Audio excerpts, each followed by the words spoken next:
The cake was already on the table when I understood that nobody was coming. Not a big cake. A small one, 8 inches, white frosting with little yellow flowers around the edge, the kind the bakery on Maple Street makes when you call ahead and ask for something cheerful. I had called ahead.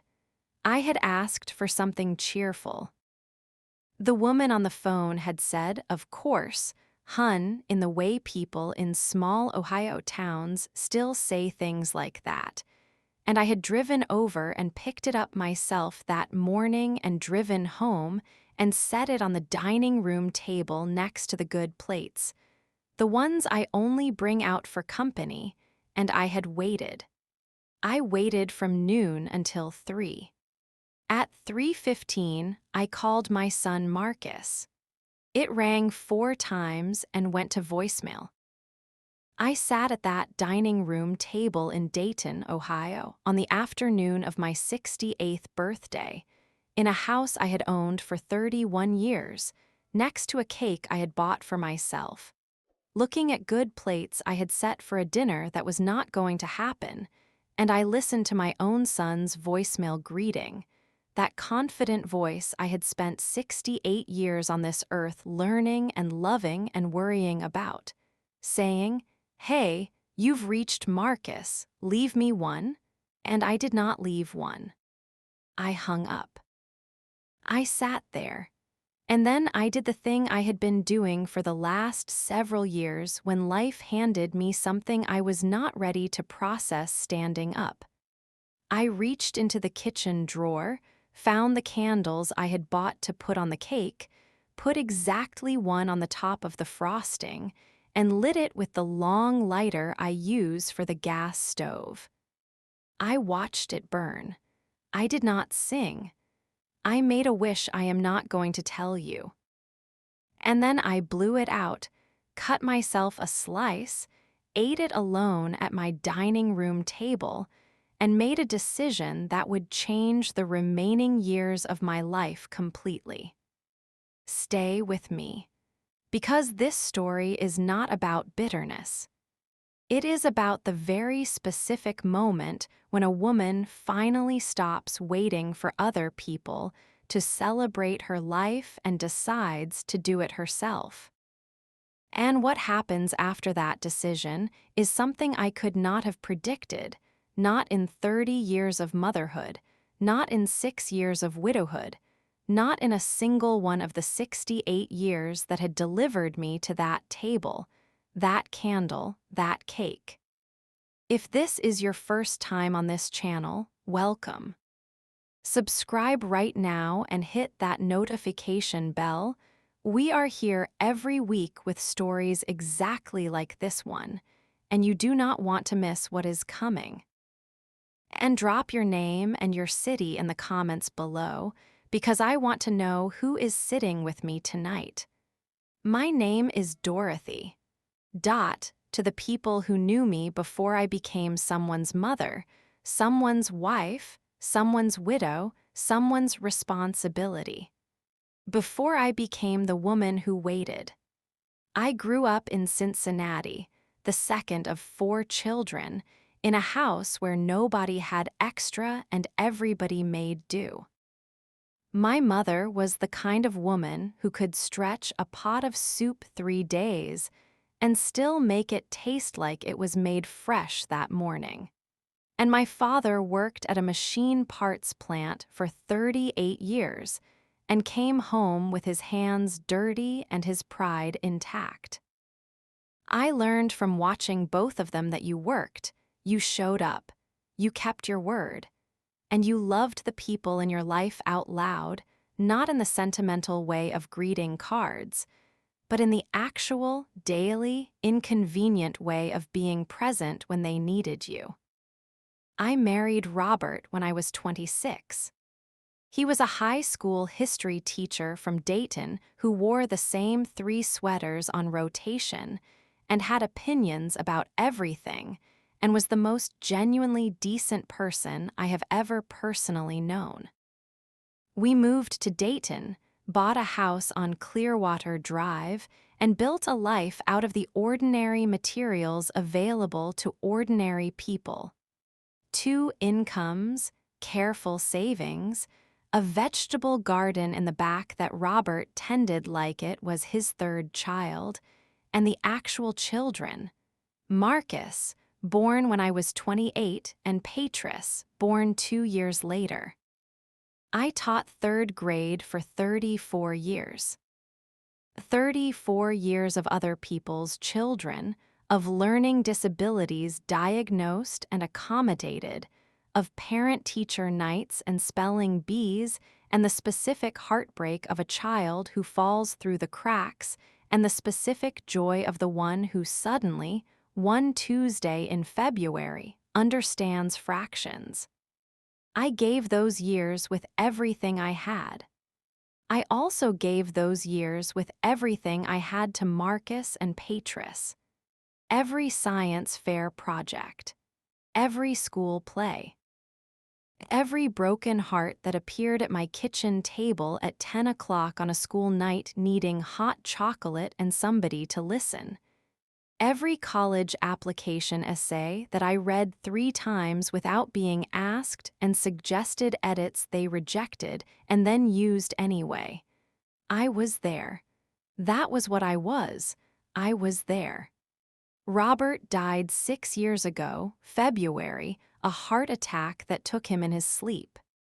The doctor said he probably did not feel anything. I have chosen to believe that. I was there when it happened, asleep beside him, and I did not know until morning, and that is a thing I have carried in a specific internal pocket every day since. The knowledge that someone I loved left the world while I was right there, and I did not notice. I do not say this for sympathy. I say it because it is the truth of my life, and the truth of my life is what this story is built on. After Robert died, Patris called every single day for the first 6 months. She lives in Atlanta now, teaches nursing, has 2 kids and a husband named Darnell who grills things on Sundays and argues about football with the television. She is busy in the way good people are busy, usefully, purposefully, with genuine investment in the life she has built. But she called every day. She flew up at Christmas. She sent cards that she wrote in by hand, not just signed. She remembered. Marcus lives 40 minutes from me. 40 minutes in Dublin, Ohio, in a house that costs more than Robert and I paid for everything in 30 years combined. He has a good job, something in financial technology that I have never fully understood, but that clearly pays very well.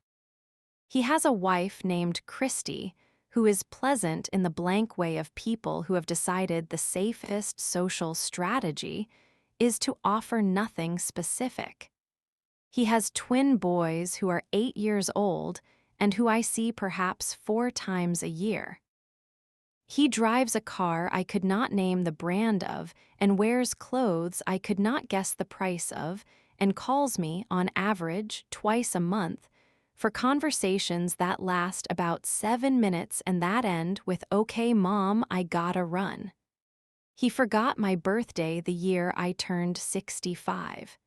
He sent flowers the next day with an apology that mentioned being swamped at work. I said, of course. I said it was fine. He forgot my birthday the year I turned 66. He called 3 days later, said he had had the twins' soccer tournament and things had gotten away from him. I said, of course. I said it was fine. He forgot my birthday the year I turned 67. No call. No flowers. Patris sent a video of herself and the kids singing Happy Birthday in her Atlanta kitchen at 7 in the morning, which I watched 4 times and saved to my phone and still have. Marcus sent a text message on the wrong day. I think he confused the date. That said, "Hope you had a great day, Mom." Past tense. And then there was the year I turned 68, the year of the cake I bought myself, the year of the one candle, the year of the wish I am not going to tell you. Here is what I had that Marcus did not know I had. Robert was a careful man. A history teacher's salary and a third-grade teacher's salary over 30-something years each do not add up to wealth. But Robert believed in compound interest the way other people believe in religion. He had an investment account he started in his 30s that he added to consistently and quietly and without fanfare. He reinvested the dividends. He did not touch it during hard years because he said hard years were exactly when you most needed to not touch it. He called it the cushion, and he tended it the same way he tended the vegetable garden, patiently, consistently, without expecting immediate results. When he died, I inherited the cushion. By that point, it had grown into something considerably larger than a cushion. My attorney handled the estate, and when he told me the figure, I asked him to repeat it because I was sure I had heard it wrong. I had not heard it wrong. I did not tell Marcus or Patris the exact number. I told them there was some savings and an investment account, and that I was fine, which was true. I did not elaborate because Robert had always said that money announced was money argued about, and I agreed with him, and I still do. What I had assumed, what I had allowed myself to assume, without ever examining the assumption closely, was that this money would eventually become Marcus and Patris's.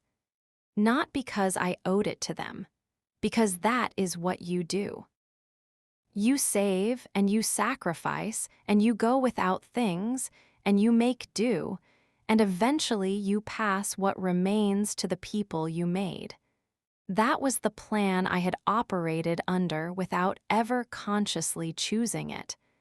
I had been living frugally since Robert died, not out of necessity, out of habit.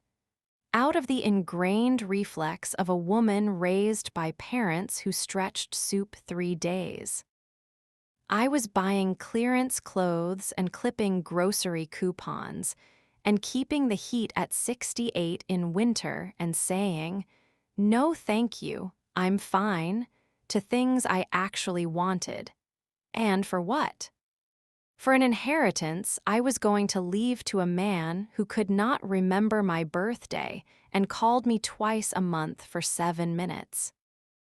Sitting at that table, with the blown-out candle and the half-eaten cake and the silence of a house that had not been filled with anybody who loved me that day, I thought about all of this for the first time with complete clarity. And then I picked up my phone. But not to call Marcus. I called my travel agent. "Please stay right here with me. I need you to hear what comes next because it is the part of this story that changed everything." And before we get there, if this story is connecting with something real in your life, please subscribe to this channel and share this video. Send it to someone who needs permission to start choosing themselves. Leave your name and your city in the comments. I read every single one. Your presence here tonight matters. My travel agent's name is Beverly, and Beverly had been suggesting for 4 years that I should take a trip. Every year since Robert died, she had said, "You should go somewhere," and every year I had said maybe next year, because next year was a comfortable distance that never had to arrive. That evening, on my 68th birthday, I called Beverly and I said, "I want to go to Italy." She was quiet for exactly 2 seconds. Then she said, "When?" I said, "2 months. I want to do it right, not a tour group. Not a cruise, just me." Beverly made a sound that I can only describe as professional joy. She said, "Dot, I have been waiting 4 years for this phone call." We talked for an hour. Florence, she said, then Tuscany for a week, then Rome. Stay in real places, she said, not hotels, small family-run properties, a villa in the Chianti Hills, an apartment in Trastevere. Take cooking classes. Take a day trip to Cinque Terre. Hire a local guide for the Uffizi. Do not rush anything. I said, "What's this going to cost?" She told me. I said, "Book it." There was a pause. Beverly said, "All of it?" I said, "All of it." I hung up the phone and I sat in the kitchen of my house on Clearwater Drive in Dayton, Ohio, in the quiet that had felt like abandonment an hour ago and now felt like the specific quiet before something begins, and I thought, "Dorothy, you have 68 years behind you and God willing something ahead. What are you saving it for?" I did not have an answer. And the absence of an answer was itself the answer. I want to tell you about the conversation with Marcus because it happened before I left, and it is essential to the story. He called me, finally, 9 days after my birthday. 9 days. He called in the evening and he said, "Hey, Mom," in that distracted voice he uses when he is doing something else while he talks to me. And he said something had come up with the twins, and then there had been a work thing, and he was sorry. He knew he had missed my birthday. He said, "We'll do a belated thing. I'll take you to dinner." I said, "That would be nice, Marcus." He said, "Great, maybe in a few weeks." A few weeks came and went. I did not bring it up. I booked my flights. I started learning 20 words of Italian from a phone app. I bought good luggage for the first time in my life, real luggage, the kind that rolls smoothly and does not tip over, and I did not buy it on clearance. I bought what I wanted. It was a deeply unfamiliar sensation.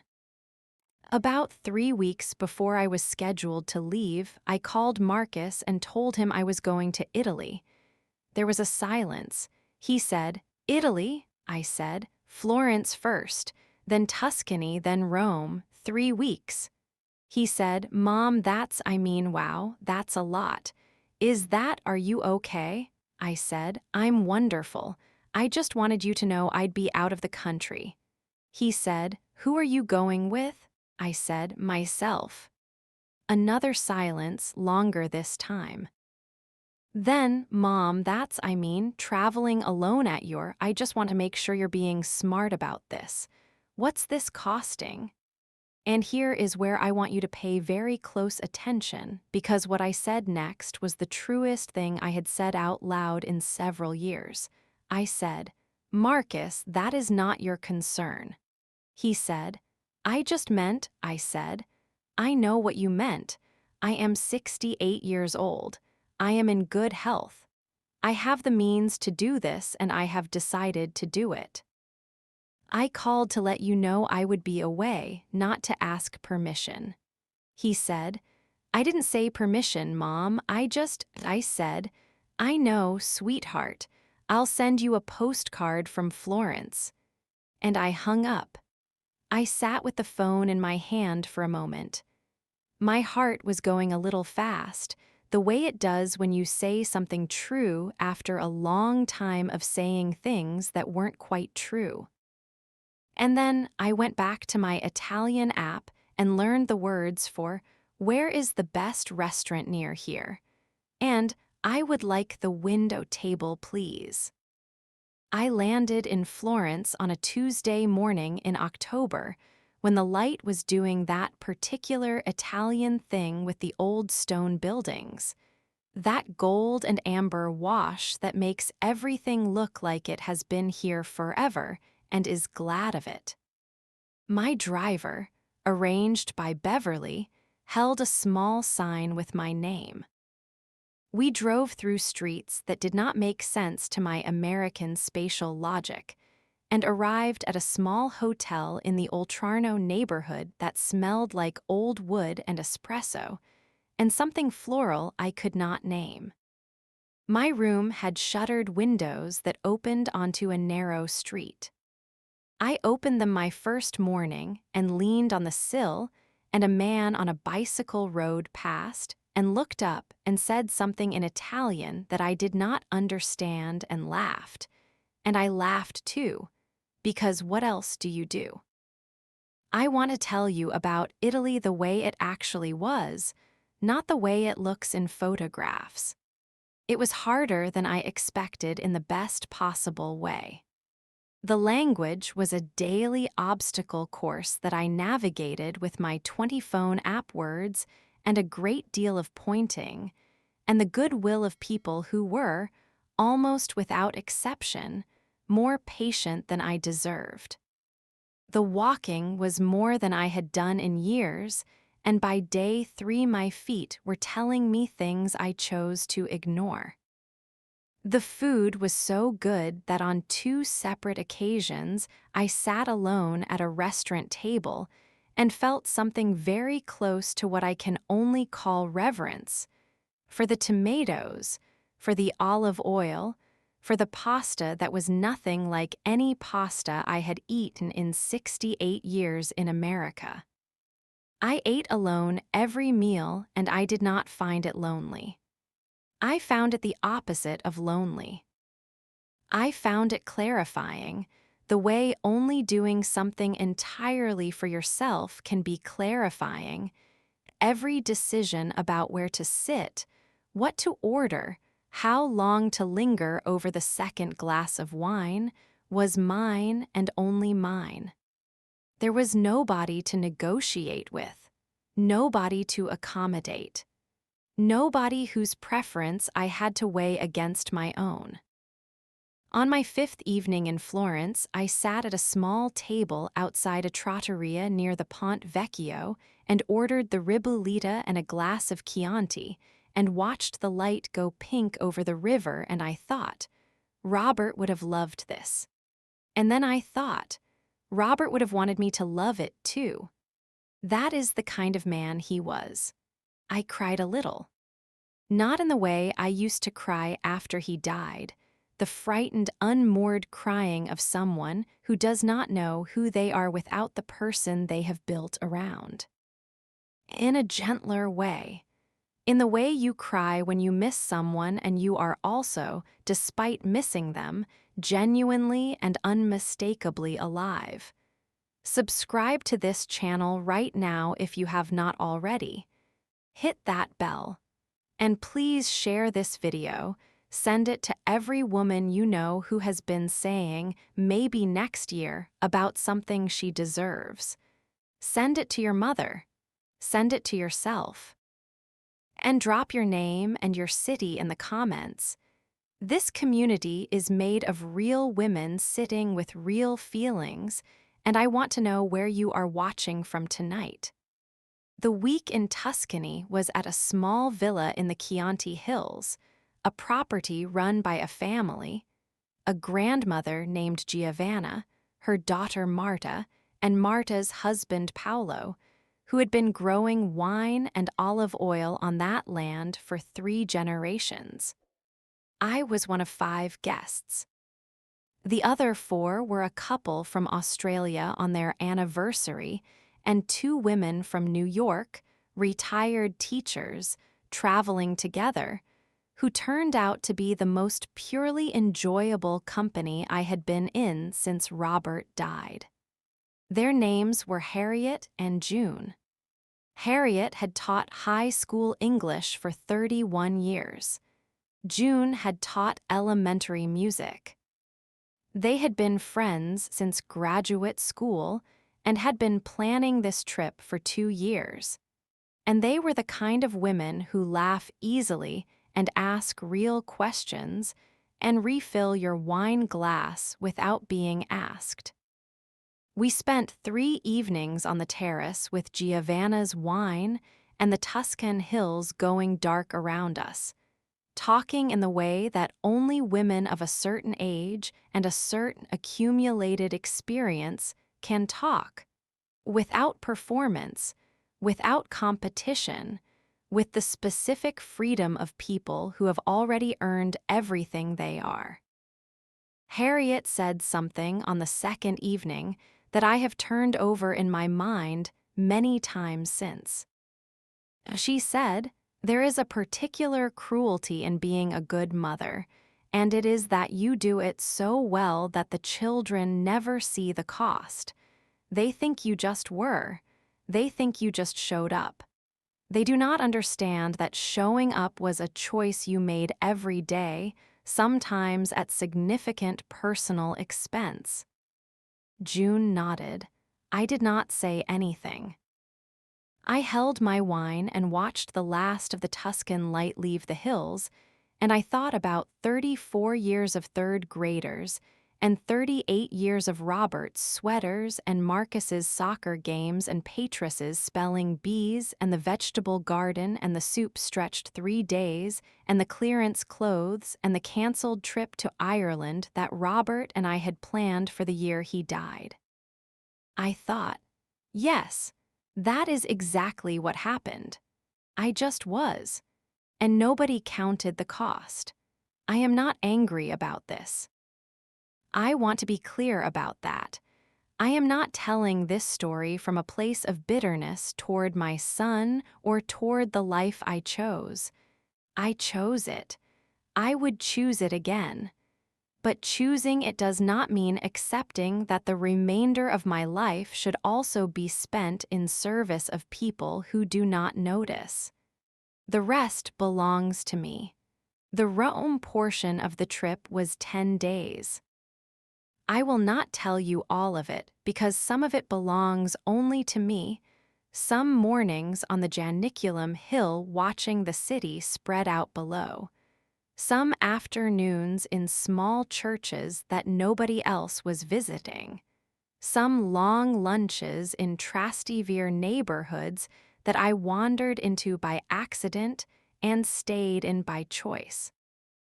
I will tell you the things that changed me. I took a cooking class in a Roman kitchen, a fourth-floor apartment near Campo de Fiori, run by a woman named Elena who had learned to cook from her mother who had learned from hers. And in 3 hours of making pasta and braising oxtail, and constructing a Casio e pepe from the correct cheese and the correct pasta water and nothing else, I understood something about transmission, about the things that pass from women to their daughters and sometimes their sons. The knowledge held in hands and the love held in recipes and the life concentrated in a kitchen. I thought about my mother's soup. I thought about what I was passing on. I bought things in Rome. I want to say this plainly because it is part of the story and because the particular pleasure of it was real. I bought a leather jacket from a small shop near the Pantheon run by a man who had been making leather goods in that location for 30 years. I bought a silk scarf in a color deep terracotta, almost the color of the Roman rooftops, that I would never have bought in my previous life because it seemed like too much, like it was showing off, like it was more than I needed. I bought it. I wore it out of the shop. The man said something in Italian and gestured at me in a way that was clearly a compliment, and I thanked him in my 20-word Italian and walked out into the Roman afternoon feeling something I can only describe as radiant. I spent money on this trip that I had never spent on anything. Good money. Robert's carefully tended cushion money. And every time I spent it, I waited for the guilt, for the voice that said you should be saving this, you should be preserving this is for later, this is not for you. The voice came, at first. By the second week it came less. By the third week it had gone quiet enough that I could barely hear it. and in the quiet it left behind I heard something else. Something that sounded like, "This is what the money was for, not for later. For this. For you, alive in Rome, in a terracotta scarf, eating Cassio e pepe and watching the light do what light does in Rome in October, which is something no photograph has ever adequately captured, and which I will carry in my body for the rest of my life." I came home to Dayton on a Saturday in November. Marcus called 2 days later. He had, I think, been waiting to see if I would call him first. When he finally called, his voice had a quality I had not heard from him in some years. Something that might have been chastened, or might have been curious, or might have been something between the two. He asked about the trip. He asked real questions, not the polite surface questions of someone waiting to redirect the conversation, but actual specific questions. Where had I stayed? What was the food like? Did I manage with the language? What was the best thing I saw? I told him. All of it. I told him about Giovanna's terrace and Harriet and June and the cooking class and the leather jacket and the terracotta scarf and the afternoon I sat on the Janiculum hill and watched Rome below me and understood, in a way I had never understood from a dining room table in Dayton, Ohio, that my life was still happening. He was quiet for a moment. Then he said, "Mom, I'm really glad you did that." I said, "So am I, Marcus," he said. "I'm sorry I forgot your birthday." I said, "I know you are." He said, "Not just this year, all of them." I said, "I know." There was a pause, the kind where something real has been said and both people are sitting with it. He said, I think I just assumed you were fine. You always seem fine." I said, "Marcus, I have been practicing seeming fine since before you were born. That is not the same thing as being fine." He said, I know that now."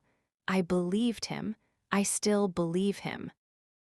What I know about my son, what I have always known, underneath everything, is that he is not a bad person.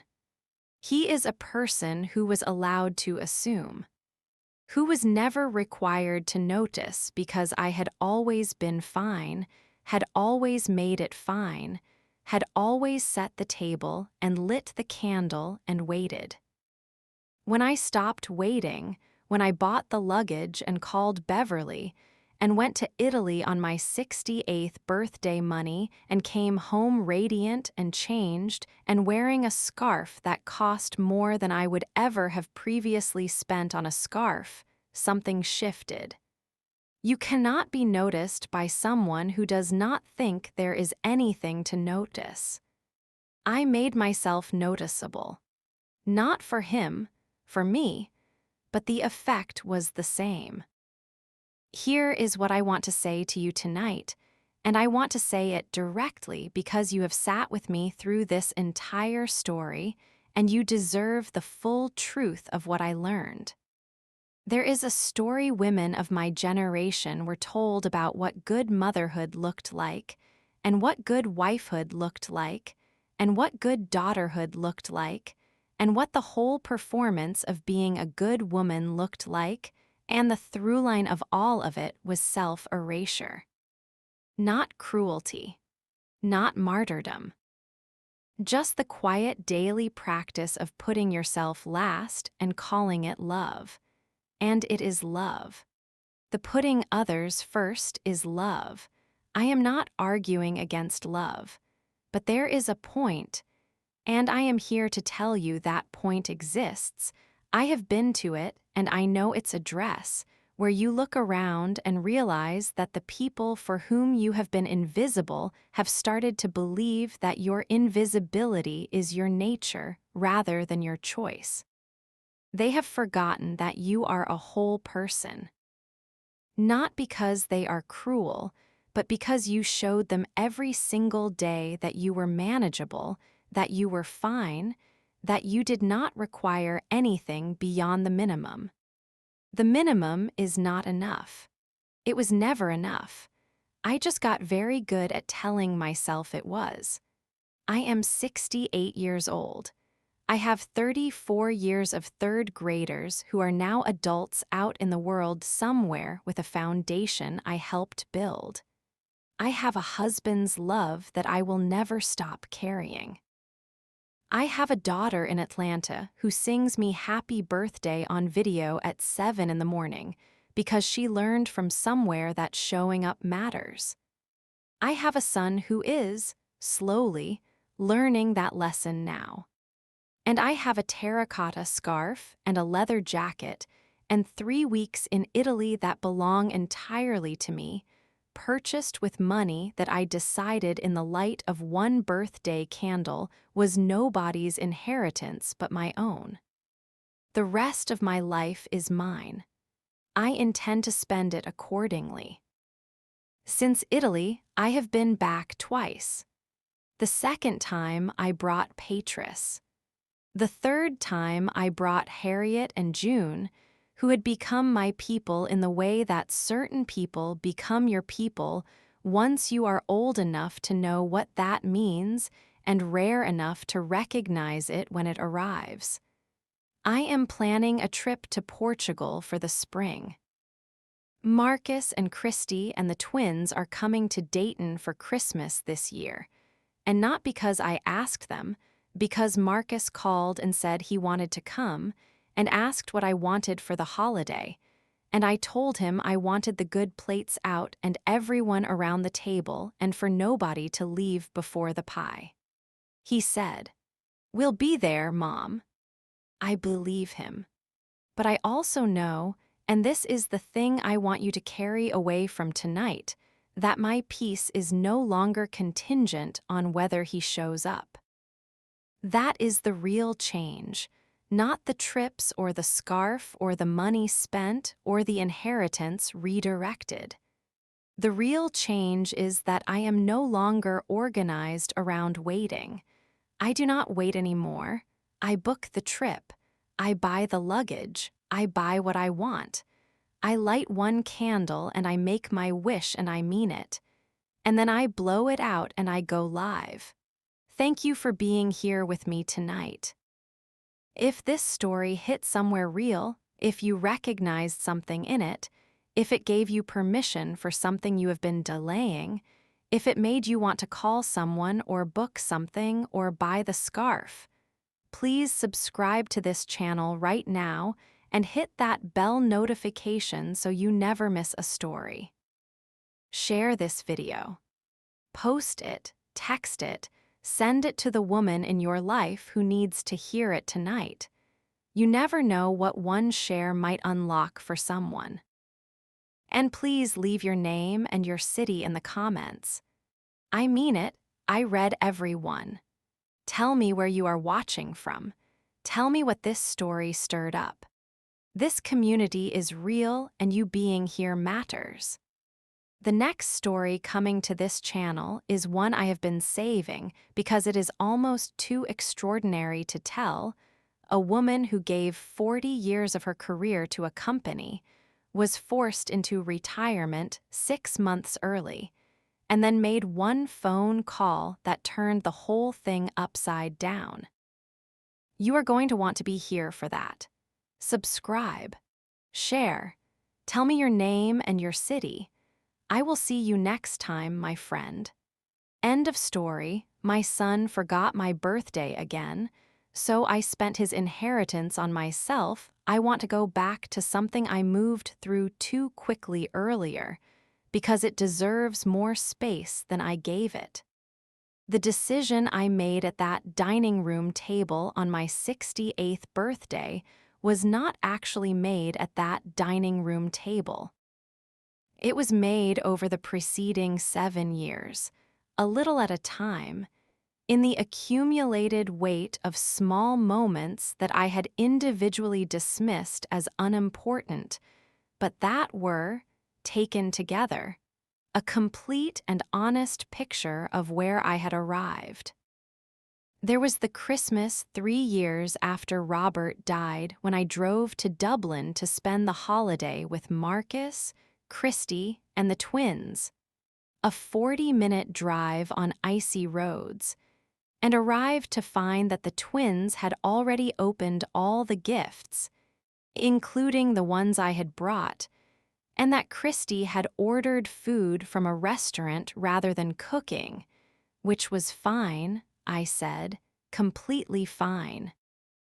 But which meant that I sat at my son's kitchen table eating delivered Thai food on Christmas Day, feeling like a guest at someone else's holiday. I drove home on icy roads in the dark.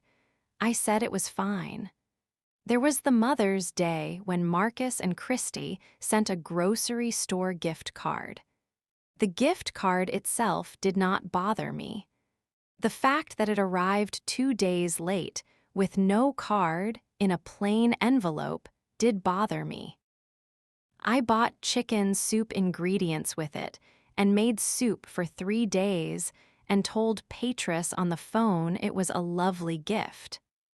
There was the birthday 4 years ago, 64, when Marcus did remember, did call, and the call lasted 4 minutes and 40 seconds because I counted. He sang happy birthday in the distracted way of someone doing it as an obligation, said he hoped I had a good day, asked if I had any plans, and when I said I was going to lunch with my friend Carol, he said, "That's great, Mom," and then mentioned he had a call in 5 minutes. I said happy to talk to you. I meant it. I had been carrying all of this, not in the dramatic way of someone nursing a grievance, in the quiet way of someone putting things in a drawer and closing the drawer and going about her day. The drawer was full. That birthday evening, at the table with the cake, it opened. And here is what fell out: the clarity that I had been complicit in my own diminishment. Not because Marcus or anyone else had forced me to be invisible, but because invisibility had been my strategy for keeping the peace, for remaining needed, for not being the difficult one, for not asking for anything that might burden the people I loved. I had made myself small so nobody would have to manage me, and in doing so I had taught everyone around me that I required no managing, that I was always fine, that the drawer was always closed. The trip to Italy was the drawer opening all the way and everything in it finally seeing light. I want to tell you about Robert's cushion in more detail, because the money is part of the story, and I do not want to be coy about it. Robert saved the way he did everything, with patience, consistency, and a long view. He started the investment account in 1987 with $3,000, which was a significant portion of our combined savings at the time. He contributed every month, not always a lot. Sometimes it was $50 when things were tight, but every month without exception for 35 years. He reinvested dividends. He did not panic during recessions. He did not sell when things went down because he said things always went back up, and history had never once proven him wrong about that. He never talked about it at dinner parties. He never mentioned it to Marcus or Patris. He just tended it, the way he tended the vegetable garden, with the faith of someone who understands that growth requires time and patience and the willingness to leave things alone. When he died, the account had grown into something I can only describe as a different category of financial reality than the one I had been operating in for our entire marriage. My attorney was the one who had to tell me the number because Robert had handled everything himself and I simply had not known. I sat in that attorney's office on a February afternoon 6 years ago, 6 weeks after Robert died, and I heard the number and I said, "I'm sorry. I think I misheard you." And he repeated it and I said, "I see." And then I sat very still for what he later told me was almost 2 minutes. I drove home and I sat in the kitchen and I looked at the vegetable garden through the window, bare in February, waiting, and I thought, "Robert, you extraordinary, quiet, sweater-wearing man. You gave me the cushion. You gave me the whole cushion. For 5 years I touched almost none of it. I lived on my teacher's pension and Robert's Social Security survivor benefit, and I clipped coupons and bought clearance clothes and kept the heat at 68 in the winter because that is what you do when you grew up in a house where you did not waste.